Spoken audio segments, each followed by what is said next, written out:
عەلی فالح زەیدی سەرۆکوەزیرانی عێراق بە پاڵپشتی ڕاستەوخۆی فایق زێدان سەرۆکی دەسەڵاتی دادوەری هەڵمەتێکی فراوانی دژی گەندەڵی دەست پێ کردووە کە لە ناوەندە سیاسیەکاندا دەنگدانەوەی زۆری هەبووە.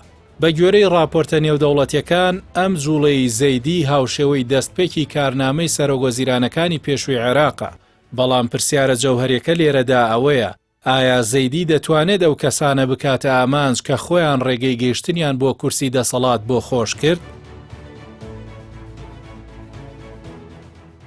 چاودێران پێیان وایە تاقیکردنەوەی ڕاستەقینە لە دەستگیرکردنی بەرپرسانی پلە ناوەنددا نییە، بەڵکو لە ڕوبەڕووبوونەوەی ئەو هێزە دەست ڕۆیشتوانەدایە کە لە سەرووی یاساوە خۆیان دەبیننەوە.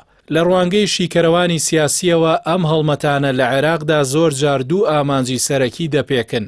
یەکەمیان دوورخستنەوەی نارانی حکومەتەکانی پێشوو جێگیرکردنی کەسانی دڵسۆز لە شوێنەکانیاندا. دووەمیان بەدەستهێنانی شەرعیەتی جەماوەری و باوەڕپێهێنانی شەقام بەوەی ئەم حکومەتە جیاوازە. پسپۆڕان ئاماژە بەوە دەکەن کە شەڕی گەندەڵی لە عێراق مێژوێکی سیاسی هەیە و زۆر جار وەک ئامرازێک بۆ لاوازکردنی تۆڕەکانی بەرژەوەندی ڕکابەرەکان و بەهێزکردنی پێگەی سەرۆکوەزیران لەسەر ئاستی ناوخۆیی و نێودەوڵەتی بەکار هاتووە. مع تصليح الشبكة السنة الجاية وضع الكهرباء راح يتحسن، البعث راح يكون وضع الكهرباء ئەم جوڵە چاکسازەی حکومەت لە کاتێکدایە کە عێراق سەرەڕای هەبوونی یەدەگێکی گەورەی نەوت و غاز لە ڕیزبەندی 50 گەندەڵترین وڵاتی جیهاندایە و دۆخی بژێوی هاوڵاتیان خراپە و ڕێژەی بێکاری لە نێوان گەنجاندا گەیشتوتە لە 25 بۆ لە 35. ئەمەش ناڕەزایەتێکی قوڵی لای جەماوەر دروست کردووە.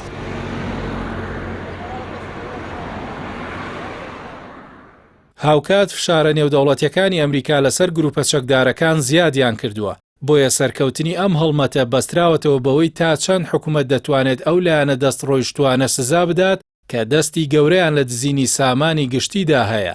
لە پەراوێزی ئامادەکاریەکان بۆ سەردانی واشنتۆن و دیدار لەگەڵ دۆناڵد ترامپ لە تەمموزی داهاتوو زەیدی ئۆپراسیۆنی هەڵمەتی بەرەبەیانی دەست پێ کردووە.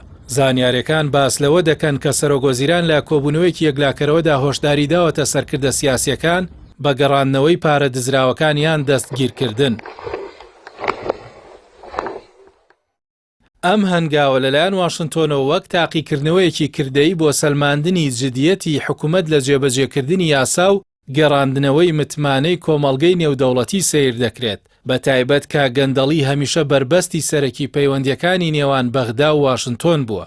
کۆتایی ئەم ڕێگەیە بۆ حکومەتەکەی زەیدی یان دەبێتە هۆی بەدەستێنانی متمانەیەکی گەورەی ناوخۆیی و نێودەوڵەتی، یانیش دەبێتە سەرەتای قەیرانێکی سیاسی قوڵ لەگەڵ ئەو هێزانەی کە پەرلەمان و کایی سیاسیان کۆنتڕۆڵ کردووە.